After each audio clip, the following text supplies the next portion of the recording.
usia ada yang mengatakan 16 tahun, ada yang mengatakan 15 tahun, ada yang mengatakan kurang dari 10 tahun. Tapi saya menemukan, subhanallah, bahkan para ulama menyatakan ini adalah qaul yang paling arjah, paling sahih. An Abil Aswad Muhammad bin Abdurrahman annahu balaghu dikatakan bahwa yang namanya Zubair bin Awam aslama kapan? Ibna samania sinin, di usia 8 tahun. Subhanallah. Ya, ini adalah yang banyak ulama berpendapat kalau Zubair bin Awam masuk Islamnya di usia kira-kira 8 tahun. 8 tahun. Masya Allah. Itulah Zubair bin Awam masuk Islamnya. Iya. Jadi di bawah usia 10 tahun Zubair bin Awam sudah masuk Islam.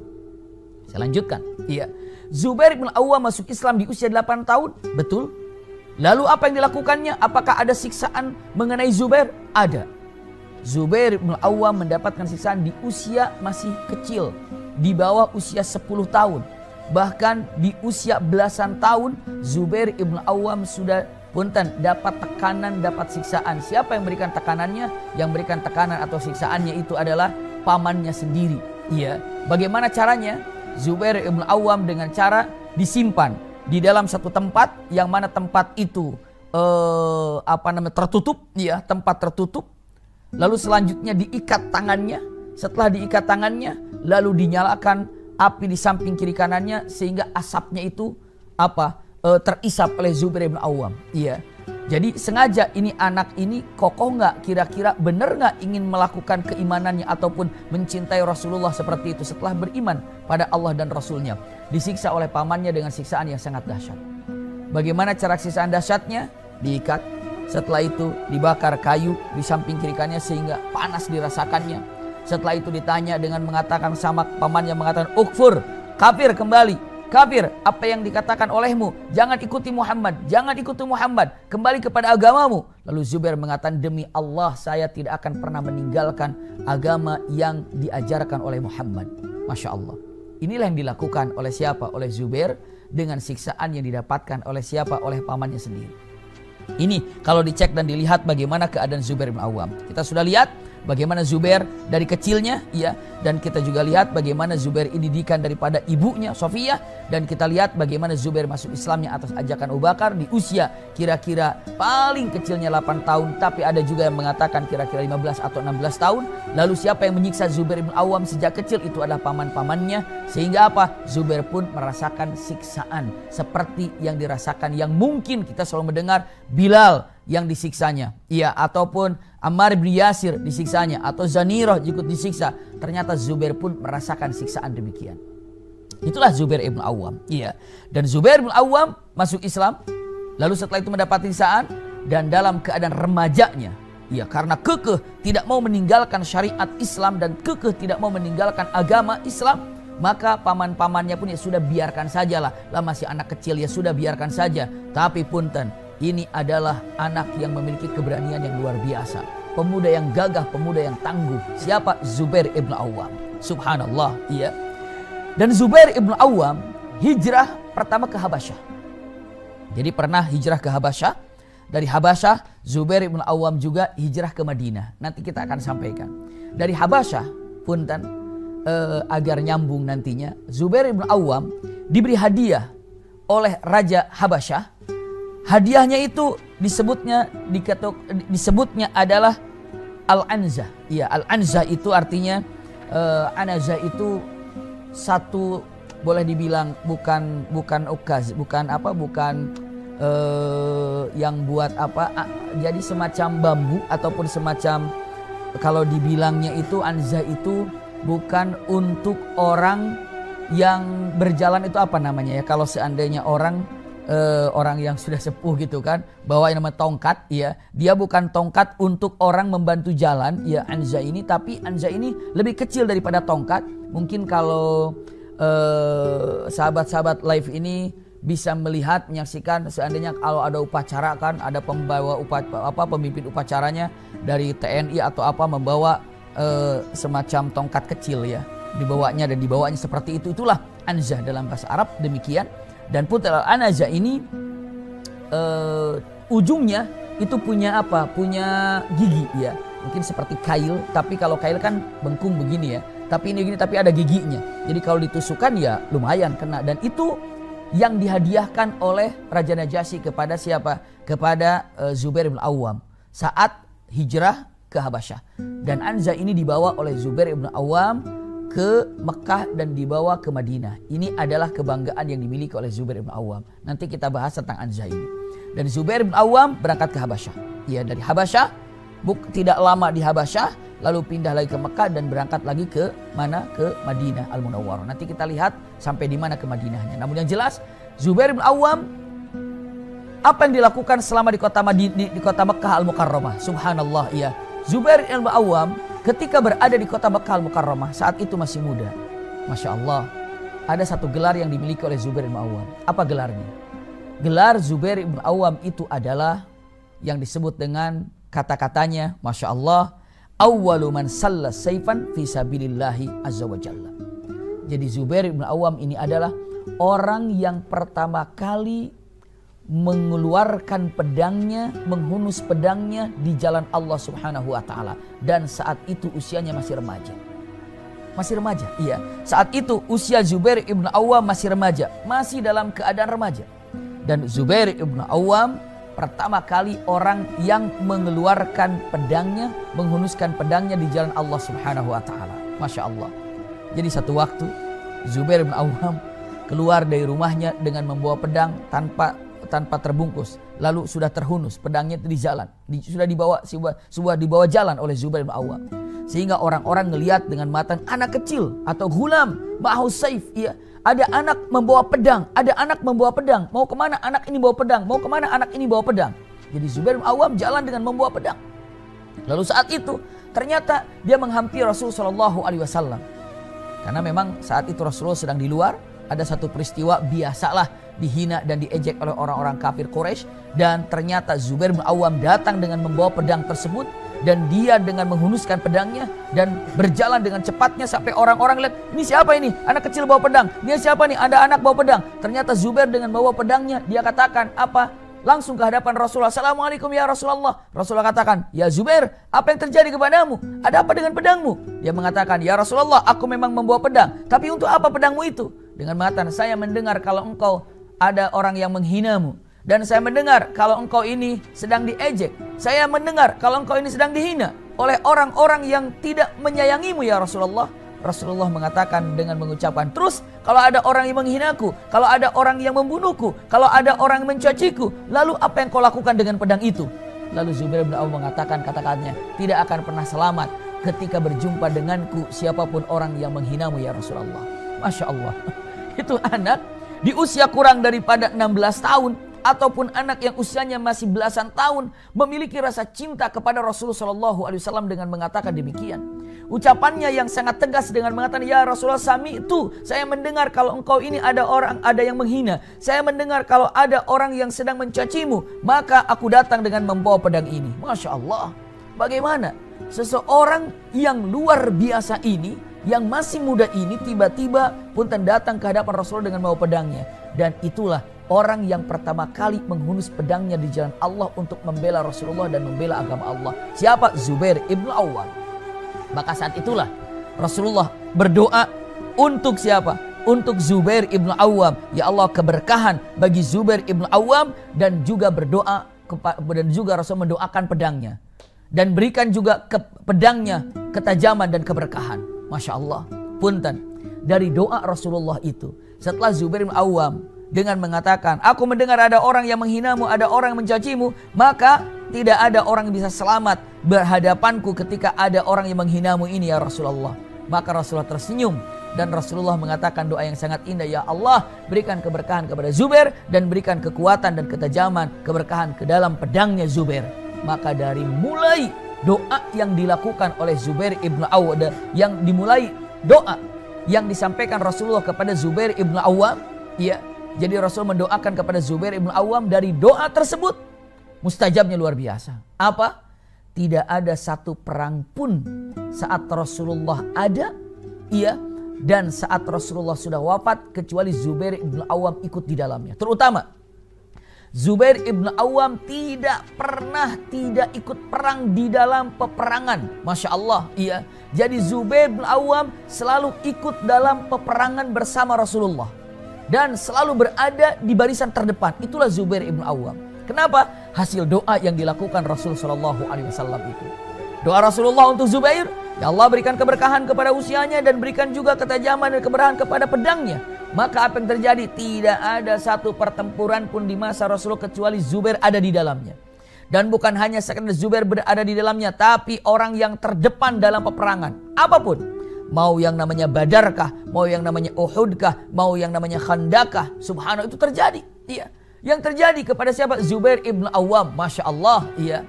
Jadi dengan mengatakan kata-kata yang sangat luar biasa, ini yang disampaikan dengan kata-kata yang sangat indah bahwa Zubair ibn Awam memiliki kekuatan yang sangat tajam dan luar biasa. Usikum wa iyaya nafsi bitaqwallah. Saya lanjutkan. Setelah kita mengetahui tentang Zubair ibn Awam dalam kenyataan yang sangat indah, punten. Iya, Zubair ibn Awam, subhanallah, dengan mengatakan pertama kali membawa saif ataupun pedang di jalan Allah Subhanahu wa taala. Usikum wa iyaya nafsi bitaqwallah.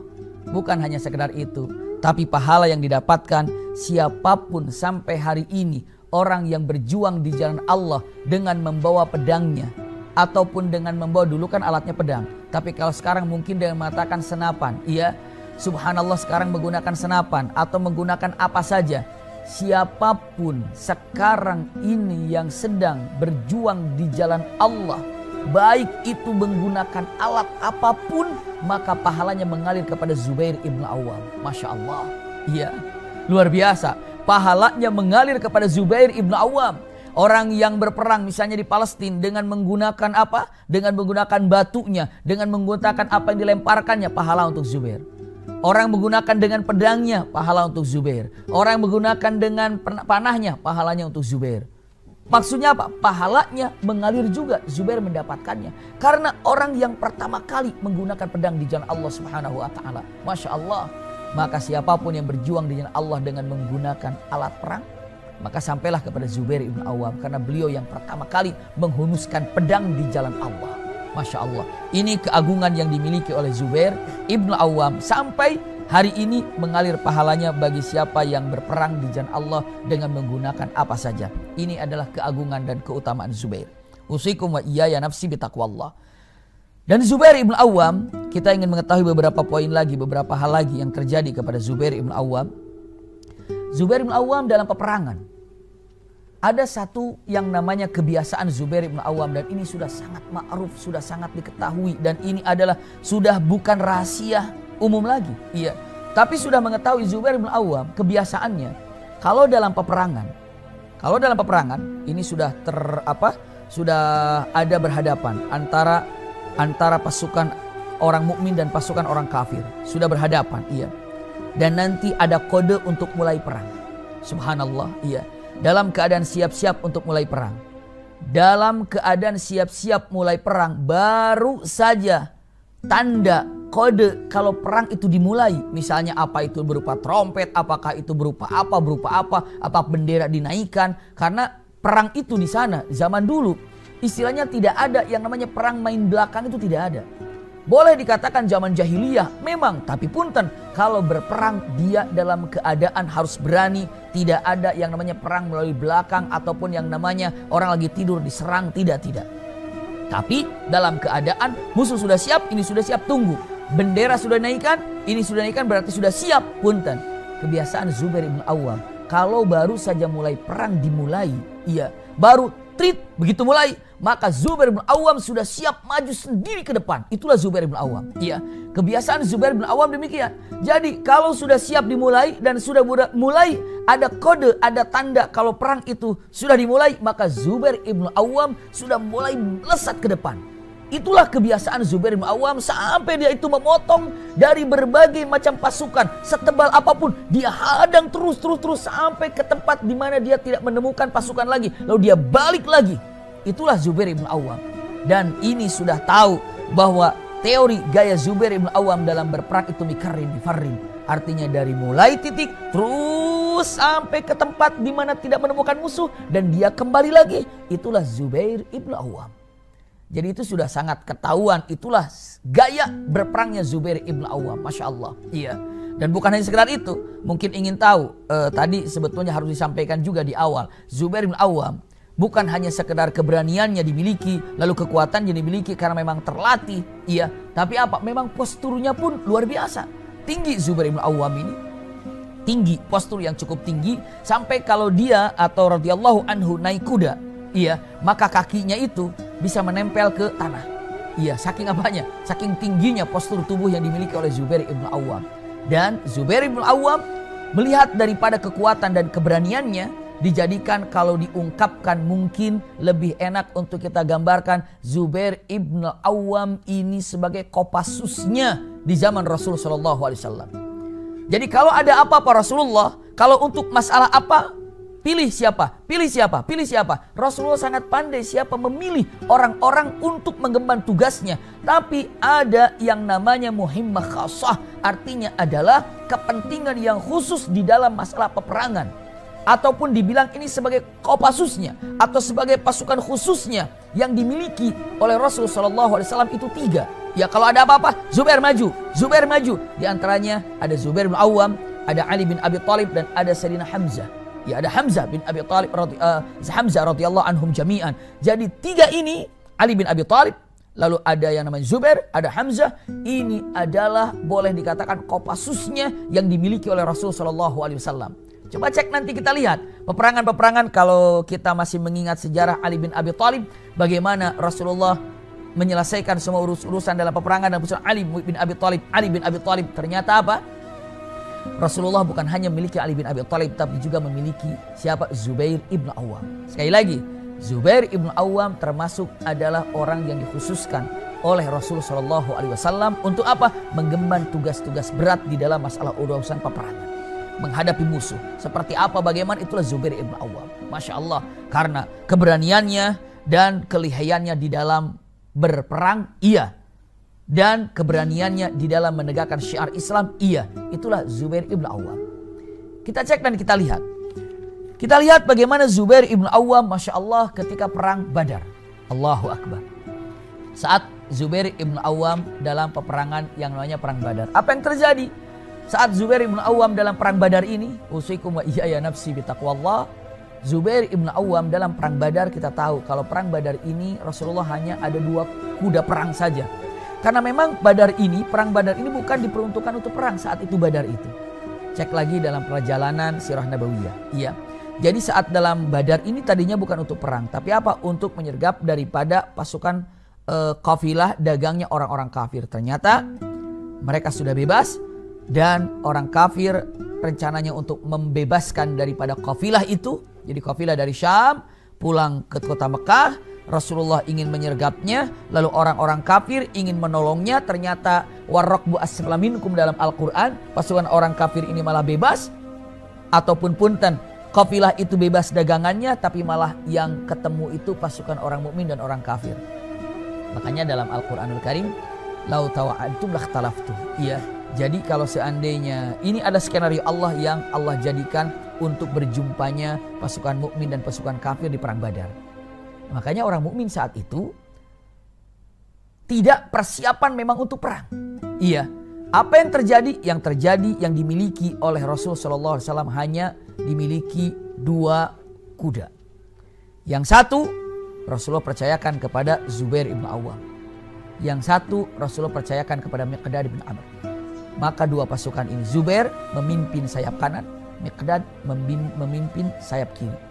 Jadi dalam perang Badar ini Zubair memegang sayap kanan, Miqdad pegang sayap kirinya. Maka punten pasukan berada di belakang. Dan Zubair bin Awam, subhanallah, ia terus berperang dalam keadaan seperti itu. Ada seorang laki-laki yang sangat-sangat terkenal bagi orang kafir, dan kita pun harus mengetahuinya. Dia ini yang sangat ditakuti pada waktu itu. Namanya yang sangat terkenal itu Dzatu Kirsh, ataupun namanya yang sering kita ucapkan adalah Ubaidah bin Sa'id bin As. Dia ini adalah terkenal dengan Dzatu Kirsh.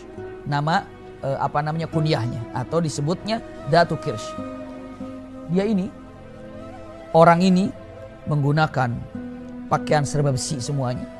Menggunakan serba besi semuanya. Iya. Lalu yang nampak itu hanya matanya saja, dan dia menggunakan tombak yang cukup panjang. Jadi dia berperang dengan melakukan hal itu. Jadi saat dalam perang Badar ini dia menggunakan tongkat panjang, lalu dia menusuk orang sekehendaknya saja, sehingga dia bisa sampai kepada orang-orang yang beriman, sementara orang mukmin tidak bisa sampai kepada dia. Kenapa? Karena susah. Apa yang dilakukan? Subhanallah. Orang mukmin susah. Kenapa? Tombak dia panjang, pakai kuda. Terus lagi menggunakan semua mudajjaj dengan baju besi kecuali matanya yang kosong. Maka Rasulullah SAW melihat Datu Kirsh ini, ataupun kalimat yang diucapkan oleh Rasulullah kepada Datu Kirsh, mengatakan Rasulullah, man yataqaddam lahu, siapa yang maju untuk menghentikannya? Siapa yang maju untuk menghentikannya? Maka subhanallah, Zubair bin Awwam mengatakan, saya ya Rasulullah. Subhanallah, saya Rasulullah. Maka Rasulullah mengatakan, silakan ya Zubair.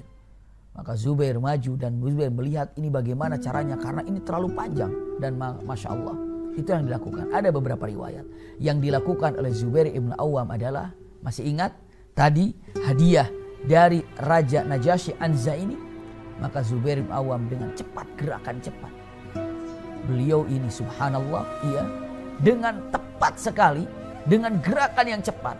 Bahkan ada beberapa riwayat Zubair ini begitu melihat bagaimana dia ini betapa gesitnya dengan membawa tombak yang cukup panjang, lalu baju dari besi yang terbuka hanya matanya saja, berarti harus dicari itu bagian matanya. Harus bagian matanya. Apa yang dilakukan? Karena apa? Harus mata. Kalau ini sudah tidak bisa.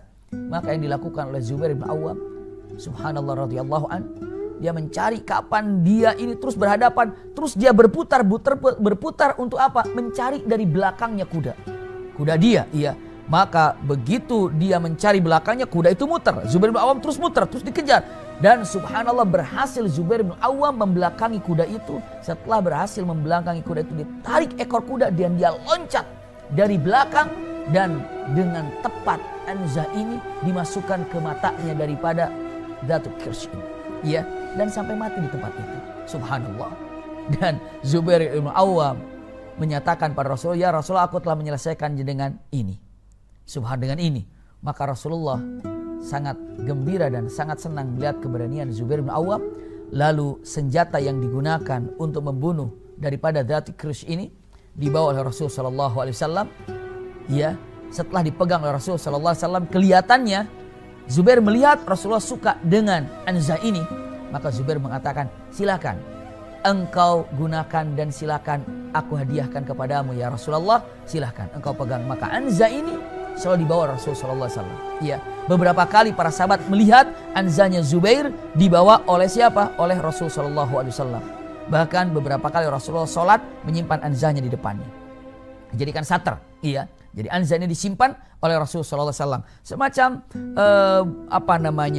kecil saja, seperti mungkin tongkat, tongkat kecil, tapi ada semacam yang tajamnya di ujungnya, lalu ada giginya, dan itu dibawa oleh Zubair bin Awwam dan diserahkan kepada Rasulullah SAW. Dan Rasulullah megangnya sampai Rasulullah wafat. Anza ini ada di Rasulullah SAW. Anza ini, ini untuk singkat Anzanya. Maka saat itu setelah Rasulullah wafat, Zubair bin Awwam melihat ini adalah barang yang dihadiahkannya sama Rasulullah. Maka Siti Aisyah mengatakan, ambil saja olehmu ya Zubair. Karena memang ini adalah milikmu yang saat itu Rasulullah untuk membawanya. Maka dibawalah oleh Rasulullah oleh Zubair bin Awwam. Dan saat itu Abu Bakar memintanya, diserahkan kepada Abu Bakar. Setelah Abu Bakar wafat, Utsman bin Affan memintanya, diserahkan kepada Utsman bin Affan. Setelah Utsman bin Affan wafat, dipintanya oleh Ali bin Abi Thalib, maka diserahkan kepada Ali bin Abi Thalib. Dan punten, saat Zubair ibn Awwam wafat, karena Zubair bin Awwam wafat sebelum Ali bin Abi Thalib. Dan saat Ali bin Abi Thalib wafat, maka Anza ini dibawa oleh Abdullah bin Zubair, putranya daripada Zubair ibn Awwam. Ini kisah tentang Anza yang dibawa oleh Zubair bin Awwam yang digunakan dalam perang Badar. Masya Allah. Inilah Zubair bin Awwam. Maka sejak itulah Rasulullah SAW kagum kepada Zubair, melihat daripada langsung perang yang terjadi. Bahkan ada yang lebih luar biasa lagi. Kenapa? Saat itu yang namanya usikum wa iyaya nafsi bitaqwallah. Saat itu dalam perang Badar diutus oleh Allah Subhanahu wa taala para malaikat turun ke bumi. Jadi para malaikat turun ke bumi. Untuk apa para malaikat turun ke bumi? Para malaikat turun ke bumi untuk membantu orang-orang mukminin di dalam perang Badar. Para malaikat turun.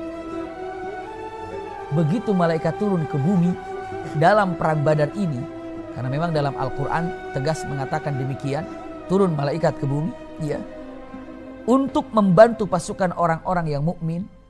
Punten, banyak malaikat yang turun ke bumi dengan menggunakan pakaian dan punten pembalut wajah, pembalut kepalanya dengan menggunakan seperti yang dilakukan oleh Zubair ibn Awam. Iya, Zubair ibn Awam saat itu menggunakan pembalut wajahnya ataupun penutup daripada kepala, maksudnya penutup dari kepalanya dengan menggunakan sofra. Sofra itu dengan kain kuning.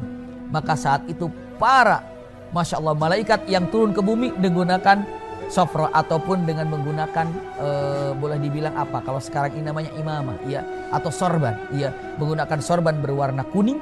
Dan saat itulah yang namanya para malaikat turun dengan menggunakan sorban berwarna kuning pula. Masya Allah, ini adalah dahsyatnya sampai malaikat pun sangat senang mengikuti gayanya Zubair ibn Awam berpakaian dan saat berperang di perang Badar. Ini kejadiannya demikian.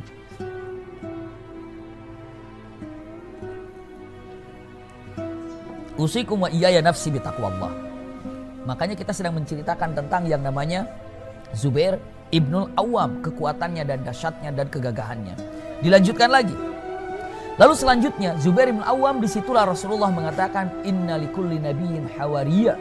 Iya, sesungguhnya setiap nabi itu memiliki hawarinya. Hawari itu adalah apa hawari? Hawari itu penjaganya. Hawari itu ada pelindungnya. Sesungguhnya setiap nabi ada pelindungnya, ada yang menjaganya. Dan penjagaku adalah Zubair ibn Awam. Masya Allah. Itu yang disampaikan oleh siapa? Disampaikan oleh Rasulullah SAW bahwa hawariku itu adalah Zubair ibn Awam. Kenapa? Karena yang namanya penjaga Rasulullah itu adalah digambarkan sosok Zubair ibn Awam. Kenapa? Karena dimanapun Rasulullah sedang berada dalam peperangan, Zubair selalu berada di sampingnya. Apapun yang terjadi. Termasuk dalam perang Uhud pun demikian. Saat dalam keadaan orang mukmin diobrak-abrik oleh orang kafir dalam perang Uhud, punten, maka saat Rasulullah dalam kesulitan ini Zubair bin Awam ada di samping Rasulullah. Selalu ada. Selalu ada. Inilah yang terjadi kepada Rasulullah SAW dan Zubair ibn Awam. Selanjutnya, yang ini saya sampaikan juga, usikum wa iyaya nafsi bitaqwallah. Zubair disampaikan hawari. Hawari ini tadi apa? Sebagai pendamping, penjaga Rasul sallallahu alaihi wasallam. Inna likulli nabiyyin hawari wa hawariya Zubair. Inna likulli nabiyyin hawariya. Iya. Dan setiap nabi ada pelindungnya, dan pelindungku dalam segala hal. Maksudnya pelindungku atau penjagaku dalam syariat ini adalah Zubair bin Awam. Bahkan ada riwayat menyatakan hawari ummati Zubair. Ya, pelindung penjaga umatku adalah Zubair bin Awam, karena saking kuatnya dan gagahnya yang namanya Zubair ibn Awam. Iya. Saya ingin sampaikan juga tentang masalah Zubair ibn Awam ini, usikum wa iyaya nafsi bitaqwallah, bahwa Zubair ibn Awam dalam keadaan peperangan dia juga hebat, dalam perang Badar juga luar biasa, Masya Allah. Kalau dicek dan dilihat lagi, ada beberapa peperangan yang terjadi di masa Rasul Shallallahu Alaihi Wasallam, seperti yang saya sampaikan kalau Zubair ini adalah sebagai orang yang diutus dalam keadaan boleh dibilang Kopassus. Iya. Masih ingat mungkin pelajaran sirah nabawiyah ketika perang Khaybar? Di Khaybar ini ada dua orang yang sangat luar biasa. Ada yang namanya Abdul, iya, dan Abdul tumbangnya oleh Ali bin Abi Thalib. Satu lagi itu adalah Yasir, yang memang ini adalah adiknya daripada Abdul. Iya, punten, bukan Abdul, Marhab. Ulangi lagi, iya. Yang di Khaybar itu adalah Marhab. Kalau Abdul itu dalam perang Khandaq, iya. Yang namanya di perang Khaybar itu adalah Marhab. Marhab ini adalah orang yang sangat luar biasa dalam peperangan, dan dia punya adik. Ataupun adiknya ini sama dengan Marhab, tapi adiknya itu punya postur yang sangat tinggi sekali. Imlaq, sangat tinggi sekali. Mungkin saking tingginya, iya, ada orang menyatakan saking tingginya, setinggi dengan pohon kurma yang ada, mungkin 2 meter lebih tingginya. Iya, bahkan tingginya 2,5 meter lebih, itu tinggi sekali. Orang ini sampai tingginya semua orang begitu keluar Yasir ini dari marhab kecil, wah ini tinggi sekali. Maka dua orang yang satu kekar dan kuat, yang sangat terkenal marhab ini, jago main pedangnya. Yang satu lagi tinggi luar biasa, ya tinggi dan luar biasa. Saking tingginya orang melihat, waduh ini kaget, ini orang apa pohon kurma, saking tingginya. Jadi kalau untuk mengambil atau panen pohon kurma itu nggak usah pakai tangga dia ini, saking tingginya, cukup diambil saking tingginya. Bisa dibayangkan bagaimana pohon kurma tingginya, dan orang ini kalau mau mengambil kurma tidak perlu pakai tangga karena saking tingginya. Ini dia. Dan sekarang keluar menantang siapa yang berani untuk menghadapinya. Maka Rasul memilih dua orang ini. Siapa? Ali bin Abi Thalib dan Zubair bin Awam. Ya Zubair maju, ya Ali maju. Maka Zubair maju, Ali pun maju. Dan dua-duanya berhasil dikalahkan. Zubair bin Awam dapat mengalahkan orang yang imlak yang tinggi itu Yasir. Dan satunya pun punten, Ali bin Abi Thalib sudah sangat jelas dalam perjalanan dulu pernah kita sampaikan, bisa menghasilkan ataupun bisa membunuh siapa? Yang namanya Marhab. Iya. Sampai dalam keadaan perangan Sofia ikut. Sofia itu ikut. Iya. Sofia dengan mengatakan katanya, ya Rasulullah, karena ikut dalam Khaybar, bagian mungkin kalau sekarang bagian kesehatannya atau palang merahnya. Dia katakan, ya Rasulullah, bagaimana anakku menghadapi orang yang setinggi itu? Itu tinggi apa ini? Ini setinggi pohon kurma ya Rasulullah. Apakah anakku bisa mampu mengalahkannya? Rasulullah tegas mengatakan, Zubair adalah orang yang lihai dan ahli dalam melaksanakan hal ini. Yakin Zubair bisa mengalahkannya. Subhanallah, iya. Ini adalah hal yang sangat luar biasa. Zubair bisa mengalahkannya. Zubair bisa menuntaskannya. Kata siapa? Kata Rasulullah SAW kepada Sofia. Dan benar, Zubair bisa mengalahkannya dengan mudah kepada Yasir yang tinggi, setinggi pohon kurma ini. Masya Allah, ini dahsyatnya Zubair ibn Awam. Jadi kalau berbicara tentang Zubair, ini akan terlihat keberanian. Setia. Keberanian untuk menegakkan syiar Allah ataupun syiar Islam. Dan setia mendampingi Rasulullah. Itulah Zubair ibn Awam dalam kehidupannya. Maka dikatakan hawari. Artinya apa? Yang disebut dengan pendamping atau penjaga Rasul SAW. Inilah yang namanya Zubair ibn Awam. Masya Allah, dalam peperangan. Ada lagi yang sangat terkenal juga Zubair ibn Awam, yang sangat tahu itu adalah yang kita tahu ini ada dalam perang Hunain. Iya, dalam perang Hunain. Kita cek dulu, kita habiskan dulu perang-perangnya semuanya. Dalam perang Hunain, Zubair bin Awam punya kekuatan yang sangat dahsyat dan luar biasa. Apa yang terjadi kepada Zubair bin Awam ketika dalam perang Hunain ini? Dalam perang Hunain kita tahu awal mulanya umat Islam terperangkap oleh orang-orang kafir saat itu. Ya. Lalu saat yang terjadi, Malik ibn Auf, kalau tidak keliru pimpinan daripada orang-orang yang dari perang Hunain ini, ya, dari Ghasasina yang bersatu dengan orang-orang kafir yang ada. Maka saat itu apa yang terjadi? Yang terjadi Zubair bin Awam mengobrak-ngabrik pasukan orang kafir itu dan mereka lari pontang-panting, lari ke belakang. Namun ternyata mereka lari ke belakang karena pasukan yang ratusan ribu itu. Langsung Malik ibn Auf mengatakan kata-katanya, kumpul lagi di sini. Kumpul lagi. Maka Malik bin Auf, orang kafir saat itu, ya dalam keadaan kafir tapi nantinya menjadi seorang mukmin. Malik bin Auf saat dalam kekafirannya saat itu mengumpulkan pasukan yang ratusan ribu terkocar-kacir itu, berhasil dengan waktu yang sangat singkat dan begitu cepat bisa dikumpulkan kembali oleh siapa? Malik bin Auf. Berhasil mengumpulkan, berhasil bersatu. Lalu Malik bin Auf mengatakan, kita tunggu di sini.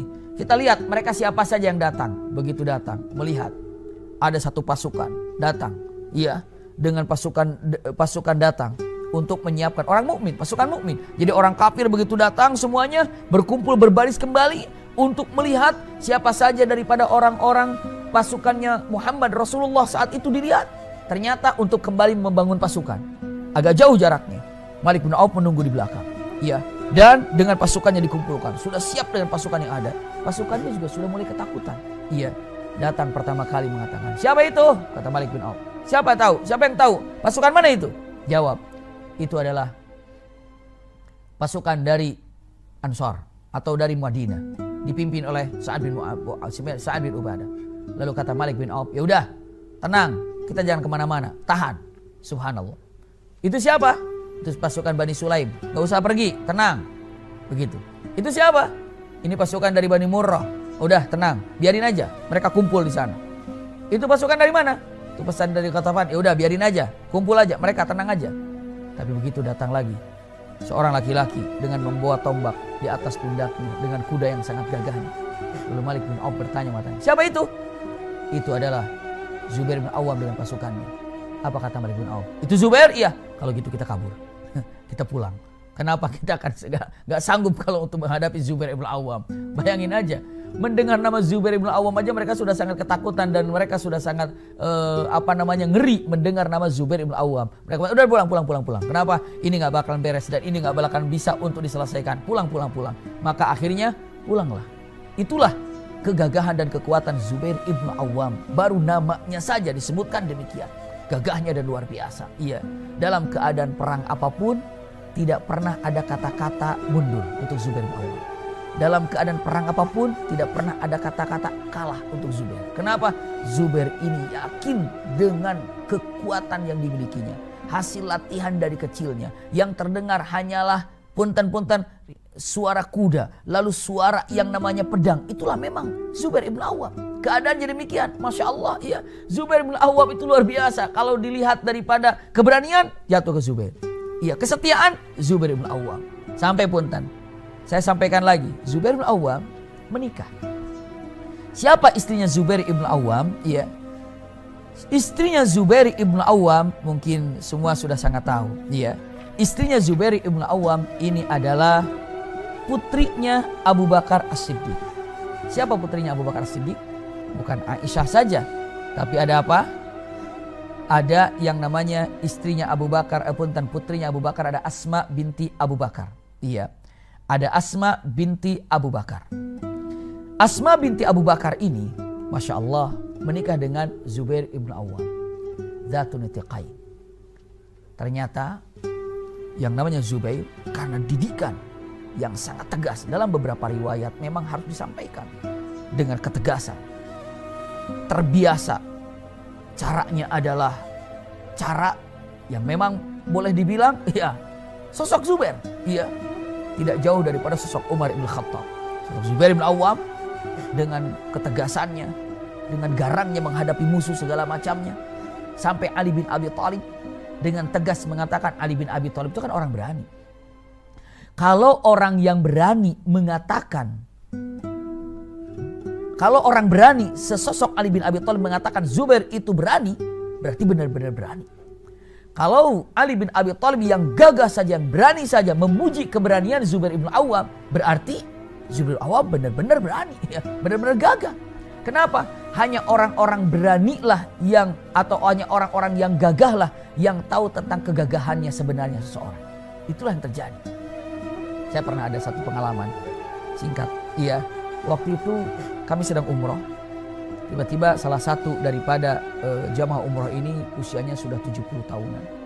Ternyata beliau ini adalah Masya Allah pejuang.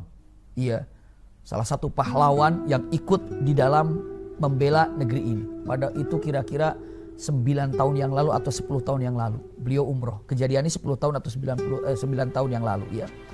Umroh bersama kami. Sudah sepuh, usianya sudah 70 tahun. Tapi dia mengingat dengan bagaimana perang di zaman dulu. Dia sebagai pejuang, Masya Allah. Dan umrohlah bersama kami. Kita selalu ngobrol, sampai makan kita ngobrol, atau gitu. Wah, gagahnya luar biasa. Ternyata, iya, dalam satu rombongan kami pun ada satu orang yang sudah sepuh juga. Tidak terlalu jauh bedanya dengan pahlawan yang masih ada ini. Tiba-tiba ketika sedang makan siang kalau tidak keliru, qadarullah satu meja bersama orang yang sepuh ini juga, jamaah kami juga atau bersama-sama bersama umroh dengan kami, tiba-tiba duduk. Dan saat itu yang sepuh ini saya katakan, Pak, Alhamdulillah bisa ngumpul ya, Masya Allah, ini udah 70 tahun, kenalanlah mereka berdua. Begitu kenalan, berdiri satu orang dan bersalaman.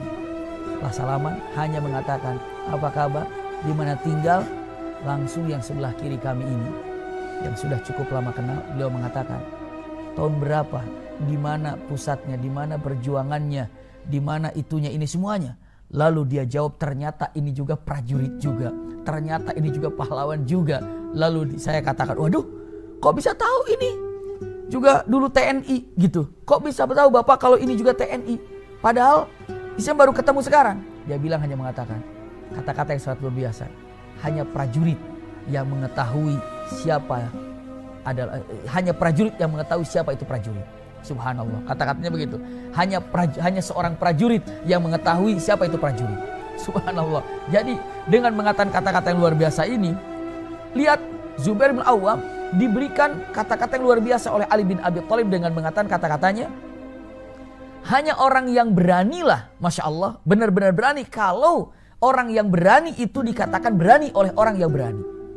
Maka Ali bin Abi Thalib memuji, mengatakan kalimatnya, Zubair bin Awam, keberaniannya apabila dia sedang di medan perang, loncatannya itu bagaikan singa.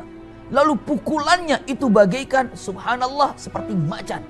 Itulah keadaannya ketika keluar untuk menyelesaikan musuh-musuh yang ada di depannya, kata Ali bin Abi Thalib. Gerakannya, suaranya, lantangnya, loncatannya itu bagaikan singa. Lalu setiap pukulannya itu bagaikan, subhanallah, bagaikan macan yang sedang buntan-buntan menghancurkan musuh-musuhnya. Itu kata siapa? Ali bin Abi Thalib tentang Zubair ibn Awam. Berarti dahsyat seperti itu. Memiliki istri Sofiyah, memiliki istri siapa? Asma binti Abu Bakar. Dan ternyata Asma binti Abu Bakar datang kepada Abu Bakar. Wahai ayah, ternyata tabiat daripada Zubair ini tidak ada kelembutan di dalam keluarga. Suaranya kepada istrinya dan punten bahasanya. Kenapa? Memang itu tabiat Zubair bin Awam. Iya, tabiat baik, tapi memang tabiatnya begitu. Sampai Asma mengeluh kepada Abu Bakar As-Siddiq. Lalu Abu Bakar mengatakan, fasbir, sabarlah, sabarlah. Walau bagaimanapun, karena ini adalah hawarinya Nabi, pendampingnya Nabi, dan bersabarlah. Karena apapun ini adalah kebaikan. Karena Zubair bin Awam ini adalah, Masya Allah, mubasyirin bil jannah. Dan bukan hanya mubasyirin bil jannah, tapi gelar-gelar yang indah didapatkan oleh Zubair bin Awam. Abu Bakar mengatakan, sabarlah, wahai Asma, sabarlah, sabarlah. Dan akhirnya Asma mendampingi Zubair bin Awam sampai wafatnya Zubair bin Awam. Subhanallah, dengan kesabaran yang dimiliki oleh Asma. Dan punten, Asma sangat tahu kalau Zubair bin Awam ini adalah sangat pencemburu. Sangat pencemburu. Dia sangat pencemburu. Sangat pencemburu, dan Asma binti Abu Bakar tahu kalau Zubair bin Awam sangat pencemburu. Ini salah satu kisah yang terjadi. Asma binti Abu Bakar setiap hari ia pergi ke tempat kurma ataupun ke kebun kurma, lalu mencari kurma-kurma yang kira-kira jatuh ataupun kurma-kurma yang bisa diambil, sampai tiap hari jalan 2 kilo lebih dari rumahnya. Untuk apa? Mencari kurma ataupun mencari makanan untuk kudanya Zubair bin Awam. Bayangkan saja, ya, untuk setia kepada suaminya. Zubair bin Awam bukan hanya sekedar seorang pahlawan, seorang apa, tapi kudanya yang dia gunakan untuk berperang. Ternyata punten Asma binti Abu Bakar ikut memelihara kudanya Zubair bin Awam. Caranya setiap pagi dia cari makanan untuk kudanya Zubair, lalu dibawa, dikasih makan kudanya. Dipelihara kudanya karena tahu ini kuda ini akan selalu diajak perang. Kuda ini berada di medan perang selalu, makanya harus kuat, harus kokoh. Maka disiapkan oleh siapa? Asma binti Abu Bakar. Setiap hari cari makanannya, setiap hari pergi sana, setiap hari. Satu waktu sedang perjalanan pulang, terik matahari yang cukup luar biasa. Dan Rasulullah saat itu bersama para sahabat sedang berjalan dengan kudanya, iya, atau dengan untanya, melihat Sofiyah ataupun melihat Asma binti Abu Bakar sedang berjalan, istrinya Zubair bin Awam. Baru Rasulullah mengatakan, wahai Asma, iya, silakan naik untaku, aku turun. Silakan. Atau naik kuda dari sahabat ini, silakan. Maka punten, Asma binti Abu Bakar tidak menerima tawanan Rasulullah itu. Tidak menerima tawanan Rasulullah. Dan Rasul tetap jalan, pergi, dan Asma binti Abu Bakar tetap jalan. Lalu ketika ditanya, apa yang membuat engkau tidak naik kudanya Rasulullah atau untanya Rasulullah? Dia mengatakan, pertama, aku malu oleh Rasulullah. Lalu yang kedua, apa yang kedua alasannya? Aku tahu menghargai suamiku karena suamiku punten-punten adalah orang yang sangat mencemburui aku. Subhanallah. Jadi aku menjaga. Jangan pernah ada sekecil apapun yang membuat suamiku cemburu kepadaku, dan aku tetap akan setia kepada suamiku. Luar biasa. Itu adalah penjagaannya daripada siapa? Daripada Asma binti Abu Bakar. Melihat daripada sifat Zubair bin Awam yang demikian, tapi apa? kesabaran Asma binti Abu Bakar yang luar biasa menghadapi Zubair ibn Awam. Dan memang Zubair ibn Awam baik-baik, soleh-soleh, hanya tabiatnya demikian. Dan dengan kesabaran Asma binti Abu Bakar, Masya Allah, Zubair bin Awam menjadi pahlawan yang lebih luar biasa lagi. Kenapa? Istilahnya apa? Didukung oleh Asma binti Abu Bakar. Kita cek nanti, lihat siapa putranya Asma binti Abu Bakar dengan Zubair bin Awam. Dilatihnya sama, Zubair melatih putranya. Siapa putranya? Abdullah bin Zubair. Iya, Abdullah bin Zubair dididik oleh siapa? Oleh Zubair bin Awam. Seperti apa? Seperti ibunya dulu mendidik dirinya. Kita cek sebentar lagi. Iya. Satu waktu lagi, lihat bagaimana Asma binti Abu Bakar menghadapi Zubair bin Awam. Salah satunya. Jadi saat itu ada seorang orang yang sangat atau orang yang fakir ingin berjualan di kota Madinah. Kalau berjualan pastinya harus ada lapak di mana dia berjualan. Begitu datang, tiba, usikum wa iyaya nafsi bitaqwallah. Begitu jalan tiba, cari tempat, cari lapak, tidak ada. Apalagi kalau sudah mulai panas, sudah sangat sulit duduk di mana tempatnya. Maka didapatinya di bawah dinding rumahnya Zubair bin Awam. Jadi ada dinding rumahnya Zubair bin Awam. Kalau duduk di bawahnya itu akan terasa adem, tidak kepanasan. Maka disitulah laki-laki itu bertanya, ini rumahnya siapa? Ini rumahnya Zubair bin Awam. Maka dia ketuk pintunya. Ternyata didapatinya ada Asma binti Abu Bakar. Ada apa? Kata Asma. Iya, di dalam hijab, di dalam pintu saja. Siapa kamu? Saya ini adalah fulan, jauh dari tempat yang cukup jauh. Kami ingin berdagang dan mencari lapak, dan kalau diizinkan kami ingin berjualan di depan apa? Ataupun di depan rumahmu. Di samping rumahmu ada dinding cukup tinggi dan saya bisa buka lapak di sana dan saya bisa jualan di sana sehingga tidak kepanasan. Tidak diizinkan oleh Asma binti Abu Bakar. Kenapa? Karena tahu kalau diizinkan nanti itu untuk menjaga agar tidak karena tahu kalau suaminya itu pencemburu. Maka dia mengatakan begini aja, ya. Nanti ini gayanya luar biasa, caranya Sofia, caranya siapa? Asma. Nanti, iya, kamu datang lagi kalau pas ada Zubair suamiku. Baik. Begitu. Orang tuh nunggu aja kapan Zubair datang. Begitu Zubair datang, datanglah ataupun penjual itu yang miskin tadi, yang fakir tadi, datang mengetuk pintunya. Ada siapa? Di luar dikatakan, saya adalah orang yang minta izin untuk berjualan di rumahmu, di depan rumah. Zubair membukanya. Siapa kamu? Aku adalah pedagang dan saya minta izin untuk berjualan di depan rumahmu karena dinding rumahmu tinggi dan saya ingin berada di bawah rumah itu, di bawah dinding itu sehingga aku bisa berjualan dengan nyaman dan dengan nikmat. Tiba-tiba Asma bin Abu Bakar mengatakan kata-kata, diucapkannya dengan mengatakan, kenapa harus dinding rumahku? Memang di Madinah tidak ada dinding lain yang bisa digunakan untuk berdagang. Asma agak sedikit suaranya agak naik. Iya. Kenapa mesti rumahku? Memang nggak ada lagi dinding-dinding rumah yang bisa digunakan untuk dagang. Begitu. Lalu Zubair melirik kepada Asma mengatakan, wahai Asma, iya, kasihan dia mau dagang.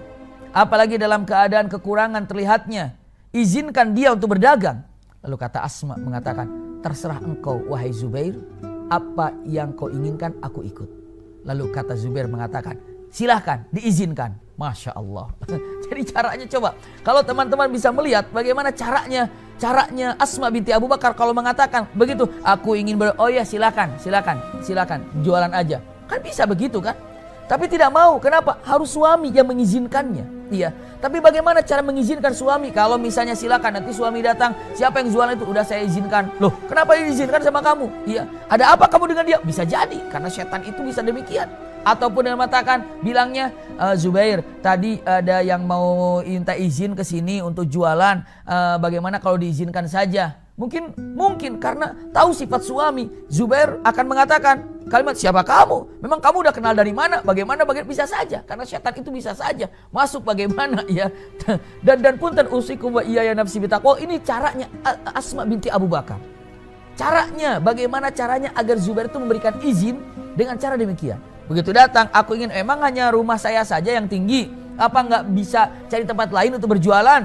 Untuk menagih simpatinya dan mengeluarkan, Zubair keluar mengatakan, Asma, jangan begitu. Dia ingin berdagang. Kasihan, izinkan saja. Ya sudah, saya ikut. Itulah yang diinginkan. Dan inilah membuktikan kecerdasan daripada Asma binti Abu Bakar. Bagaimana cara untuk berbicara kepada Zubair bin Awam. Dengan caranya, dengan gayanya. Dan akhirnya Zubair bin Awam sangat-sangat mencintai dan sangat-sangat senang beristrikan dengan Asma binti Abu Bakar. Seperti itulah ya caranya. Walaupun awal mula, karena bagaimana cara menghadapinya bisa jadi.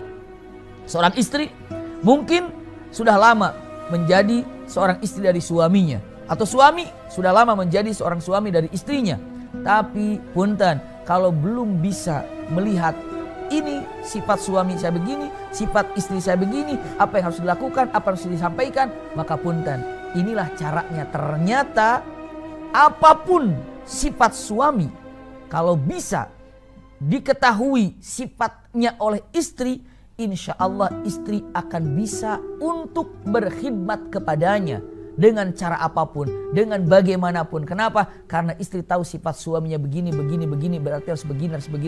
Inilah terjadi kepada siapa? Asma binti Abu Bakar. Awal mulanya datang kepada Abu Bakar dengan mengeluh sifat Zubair bin Awam, lalu sabarlah. Dan itu pun hebatnya, dahsyatnya Abu Bakar As-Siddiq dengan mengatakan, sabarna. Tidak pernah dengan mengatakan, wah kalau gitu mah bahaya, ini kamu tersiksa kalau gitu, bapak itu ingin mendapatkan seorang mantu yang tidak begitu. Tidak. Tahu bagaimana karakter daripada Zubair ibn Awam. Masya Allah. Itulah yang terjadi. Usikum wa iyaya nafsi bitaqwallah. Iya. Saya lanjutkan lagi. Di zaman Umar ibn Khattab ada hal yang sangat luar biasa juga. Apa yang terjadi di zaman Umar ibn Khattab? Yang terjadi di zaman Umar ibn Khattab, karena yang namanya Zubair ibn Awam, sebelum saya sampaikan tentang Umar ibn Khattab di zaman Umar ibn Khattab, ya. Yang namanya Zubair bin Awam ini adalah tidak ada yang diinginkan dalam pikirannya kecuali mati syahid. Iya. Makanya anak-anaknya yang dimiliki oleh Zubair bin Awam itu Masya Allah dijadikannya nama-nama daripada orang-orang yang atau sahabat-sahabat Rasul yang mati syahid. Seperti putranya ada dikasih namanya Hamzah, ada dikasih namanya Umar karena mati syahid. Ada katakannya Mus'aib. Kenapa? Karena ingin sekali jadi sangat mencintai mati syahid dan sangat mencintai orang-orang yang mati syahid. Berangan-angannya demikian. Maka dia punya anak dikasih nama orang yang mati syahid semuanya. Subhanallah, iya. Kalau Tolha bin Ubaidillah itu kan sangat mencintai para nabi. Makanya nama-namanya semuanya nama-nama nabi. Anak-anak itu nama-nama nabi semuanya. Makanya punten, carilah nama-nama untuk anak-anak kita. Siapa kira-kira? Mencintai siapa? Mencintai siapa? Mencari para syuhada, kasih namanya para syuhada. Mencintai sahabat, kasih namanya para sahabat. Mencintai para nabi, kasih namanya para nabi. Seperti itu yang terjadi kepada siapa? Zubair bin Awam dikasih nama itu adalah para syuhada semuanya. Mus'aib namanya, Hamzah namanya. Itu seperti itu. Umar namanya. Kenapa? Karena tahu ini adalah syuhada. Bahkan dikasih tahu sama anak-anaknya. Nah, kenapa coba kamu dikasih nama Mus'aib? Karena Mus'aib itu ceritakan kisahnya. Nah, kenapa aku kasih nama Hamzah kamu ini? Kenapa? Karena Hamzah itu ceritakan kisahnya. Nah, aku kasih nama kamu Umar. Kenapa? Karena Umar itu kasih kisahnya. Sekarang, ketika kita kasih nama anak kita, siapa namanya? Terus apa sejarahnya? Apa artinya? Apa maknanya? Berkenaan dengan apa? Paling tidak punya nama, maknanya bagus. Tapi kalau berkaitan dengan saksiat seseorang, Mus'aib, anak saya namanya Mus'aib. Kenapa? Dia tuh begini. Berarti anak tuh punya kebanggaan. Oh, aku dikasih nama oleh ayah Mus'aib. Biar aku begini dan begini. Itulah kenyataan yang indah. Iya.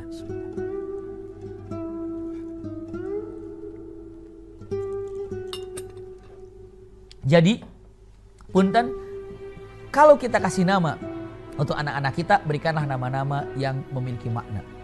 Berikanlah nama-nama yang baik-baik. Itulah yang dilakukan oleh siapa? Yang dilakukan oleh siapa? Zubair ibn Awam. Masya Allah.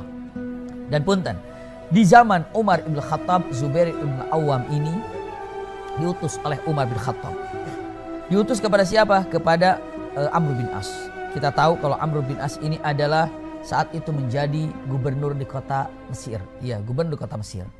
Maka saat gubernur di kota Mesir minta bantuan ataupun ingin menaklukkan Mesir, punten, ingin menaklukkan Mesir, Maka saat itu punya pasukan 3.000, sementara di sana banyak pasukan, maka minta kepada Umar bin Khattab tambahan pasukan. Maka Umar bin Khattab menambahkan 4.000 pasukan. Di setiap 1.000 itu ada pimpinannya masing-masing. Dan dari pimpinan semuanya dipimpin oleh Zubair ibn Awwam. Masya Allah. 4.000 pasukan. Dan di setiap 4.000 ini ada pimpinan-pimpinannya. Makanya Umar bin Khattab mengatakan, wahai Amr bin As, aku kirimkan 4.000 orang. Dan setiap satu orang dari pimpinan pasukan itu sama dengan 1.000 orang. Jadi pimpinannya satu orang itu sama dengan 1.000 orang. Kenapa? Kekuatannya dan keinginannya dan dahsyatnya. Siapa yang 4 orang ini?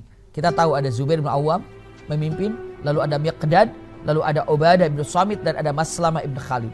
Jadi ada 4 pimpinan yang membawahi 4.000 pasukan, dan setiap satu orang sama dengan 1.000 pasukan.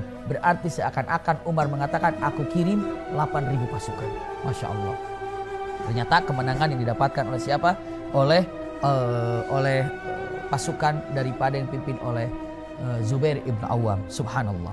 Saya lanjutkan kembali. Siapa putranya Zubair ibn Awwam yang sangat terkenal? Ada Abdullah bin Zubair, ada Urwah bin Zubair. Iya. Saya sampaikan waktu kita, sangat membatasi kita. Saya sampaikan, iya. Jadi saat itu Zubair bin Awwam memiliki putra yang sangat terkenal, Abdullah bin Zubair. Dan Abdullah bin Zubair ini, Masya Allah, ikut bersama dengan Zubair ibn Awwam dalam pendidikan. Pendidikan apa? Pendidikan perang. Jadi saat itu Abdullah bin Zubair naik di kudanya Zubair bin Awwam, dan saat berperang, dalam berperang, Zubair ibn Awwam membawa putranya di depan. Istilahnya dibonceng gitu ya. Kalau dibonceng kan di belakang, ini di depannya. Jadi putranya berada di depan, dan Zubair bin Awwam langsung melatih anaknya, yakni adalah Abdullah bin Zubair, bagaimana cara berperang langsung di medan perang. Jadi caranya menghantamkan pedang, itu pedangnya kiri kanan seperti itu, Masya Allah. Sampai kata-kata yang sangat luar biasa. Kata Abdullah bin Zubair, saya ikut berperang bersama ayahku dan saya di depan ayahku. Dan saya melihat bagaimana ayahku melihat liuk untuk masuk ke medan perang. Bagaimana ayahku memerintahkan, julurkan tanganmu, ayo hentakkan kakimu, ya pukulkan pedangmu, Masya Allah. Dan terngiang dibawa, karena apa? Karena langsung dibawa di medan perang. Maka saat perang Hunain, aku perang sendiri dan aku naik kuda sendiri. Kata siapa? Kata Abdullah bin Zubair. Masya Allah. Kata Abdullah bin Zubair. Jadi saat perang Hunain, aku sudah tidak bersama dengan ayahku lagi. Tapi apa? Aku sudah dengan kuda sendiri. Kenapa? Karena saat itu aku sudah dilepaskan untuk berperang. Masya Allah. Jadi ini adalah cara bagaimana Abdullah bin Zubair bin Awwam mendidik daripada siapa? Abdullah bin Zubair. Putranya daripada Zubair ibn Awwam. Subhanallah. Iya. Usikum wa iyaya nafsi bitaqwallah, saya ingin sampaikan juga. Dan subhanallah, Rasul sallallahu alaihi wasallam memberikan gelar kepada Zubair ibn Awwam dengan kata-kata hawari. Jadi kalau berbicara tentang Zubair ibn Awwam, yang ada keberanian. Bukan hanya sekedar keberanian yang dimilikinya, tapi apa? Kesetiaan yang ada. Dan bukan hanya sekedar kesetiaan, sampai Rasulullah menyambutnya beliau dengan mengatakan ahlul jannah wa basyirina bil jannah. Dan Zubair bin Awwam pun sebagai ikhtitamnya wafat di zaman Ali bin Abi Thalib, seperti yang pernah kita bahas di zaman Ali bin Abi Thalib.